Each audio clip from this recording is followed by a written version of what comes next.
ہیں ایک انہوں نے پوچھا کہ کوئی میاں بیوی تھے، ان میں آپس میں باہم طلاق ہوئی اور 3 طلاقیں دی تھیں، لیکن اس کے باوجود وہ ساتھ رہتے رہے اور ایک بچی بھی پیدا ہو گئی۔ اب وہ الگ الگ ہو گئے ہیں کسی وجہ سے، تو کیا ان سے اب میل جول رکھنا جائز ہے یا نہیں؟ دیکھیں، آپ کو بارہا ہم نے بتایا کہ 3 طلاق کے بعد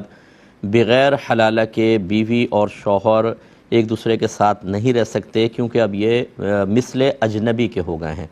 فَإِن طَلَّقَهَا فَلَا تَحِلُّ لَهُ مِن بَعْدُ حَتَّى تَنكِحَ زَوْجًا غَيْرَهُ۔ اللہ تعالیٰ نے واضح قرآن میں فرمایا کہ پھر اگر شوہر بیوی کو تیسری طلاق دے دے تو یہ عورت اس مرد کے لیے اس وقت تک حلال نہیں ہوگی جب تک کہ اس کے علاوہ کسی اور شخص سے نکاح نہ کر لے۔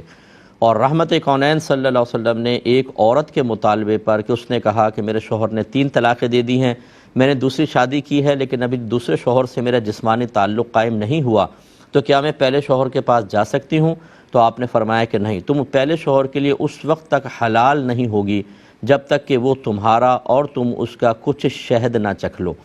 تو رحمت کونین نے شرم کے ساتھ کنایتاً یہ الفاظ ادا کیے، اور اس کا مطلب یہ تھا کہ جب تک تم دونوں میں جسمانی تعلق قائم نہ ہو جائے پہلے والے شوہر کے پاس جانا تمہارے لیے حلال نہیں ہوگا۔ اس کا مطلب یہ ہے کہ 3 طلاق کے بعد عورت کو عدت گزار کر دوسرے شخص سے نکاح کرنا ہوگا، پھر جسمانی تعلق قائم ہو، پھر وہ شخص طلاق دے دے یا اس کا انتقال ہو، پھر اس کی عدت گزار کے پہلے شوہر کے پاس آ سکتی ہے، ورنہ قرآن اور حدیث دونوں نے فیصلہ کیا کہ یہ حلال نہیں ہے ساتھ رہنا۔ اور جب کوئی اس قسم کے حلت کے حکم کو نظر انداز کر کے ایک حرام زندگی اعلانیہ طور پہ گزار رہا ہو،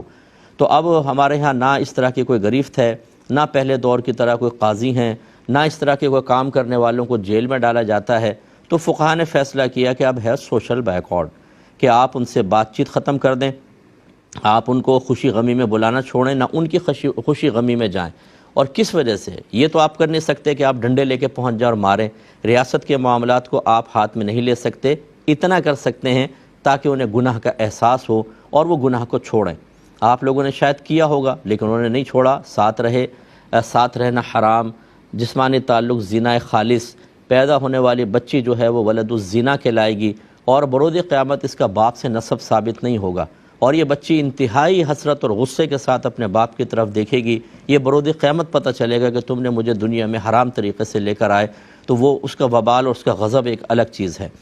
اب اگر انہوں نے ختم کر بھی دیا تو ختم کرنے کا مطلب کیا ہے؟ چور چوریاں کرے پھر چوری چھوڑ دے، ہم اس کو سینے سے لگا لیں؟ بھائی توبہ بھی ہے بیچ میں، جس نے اعلانیہ گناہ کیا جتنے عرصے کیا اتنا اعلانیہ طور پہ وہ ثابت کرے، پہلے توبہ کرے اور توبہ کر کے ثابت کرے کہ میں صحیح ہو چکا ہوں۔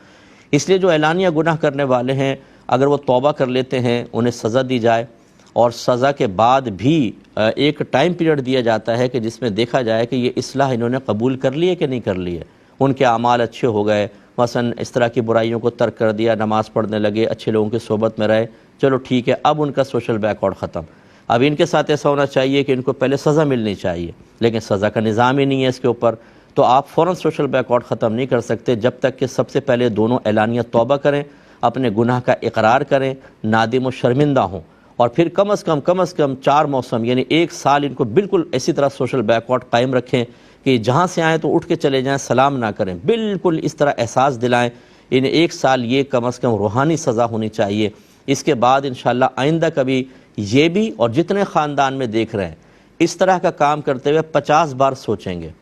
لیکن کون یہ تکلف کرے؟ کیوں ہم کسی کی نگاہوں میں برے بنیں؟ اللہ تعالیٰ ناراض ہوتا ہے، ہونے دو، رسول ناراض ہوتے ہیں، ہونے دو، بری موت آ رہی ہے دیکھ لیں گے، عذاب قبر ہوگا جا کر دیکھیں گے، میدان معاشر کی ذلت و رسوائی ہمیں پرواہ نہیں، جہنم میں عذاب، ارے بھائی ضروری کوئی ہے کہ اللہ تعالیٰ جہنم میں ڈال دے؟ یعنی اللہ رسول کے لیے اتنی بے پرواہی، اتنی معاذ اللہ ان کے احکام کو حقارت اور معمولی نگاہوں سے دیکھنا، لیکن انسان کی مروت اتنی ہے جو فاسق ہے، فاجر ہے، گناہ گار ہے، نہیں یار برا مان جائے گا، بھائی کیا کریں، خاندانی تقاضے بھی تو نبھانے پڑتے ہیں، چلیں پھر نبھا لیجئے، میدان محشر میں یہ خاندانی تقاضے اگر آپ کو بچا سکتے ہیں تو ٹھیک ہے۔ اس لیے اگر دوسرے خاندان والے آپ کا ساتھ نہ دیں، آپ کو شرعی تقاضا پورا کرنا چاہیے۔ اس کی آپ کے اس دور ہونے سے، سوشل بیکورڈ سے اگر وہ اصلاح قبول نہیں کر رہا، کہتا جاؤ، نہیں ملتا نہیں ملو، کوئی بات نہیں، آپ اپنے آپ کو بروز قیامت اللہ کی گرفت سے بچانے کا قصد و ارادہ جاری رکھیں، انشاءاللہ آپ سرخرو رہیں گے۔ اور جتنے لوگ اللہ تعالیٰ اور اس کے رسول کے احکام کو معمولی سمجھ کر اور اس کے مقابلے میں اسے ان احکام سے زیادہ اہم سمجھتے ہوئے ملاقات جاری رکھیں گے، آپ دیکھیں یہ بروز قیامت کس قدر شرمندہ ہوں گے، بلکہ مرنے کے بعد ہی پتہ چل جاتا ہے۔ تو اس لیے بالکل ان کا اس وقت تک سوشل بیکورڈ جاری رہے گا جب تک کہ یہ دونوں اپنے گناہ کا اعتراف کر کے اعلانیہ توبہ کر کے اور پھر اصلاح کی طرف نہ آ جائیں۔ اس کو آپ جاری رکھیں۔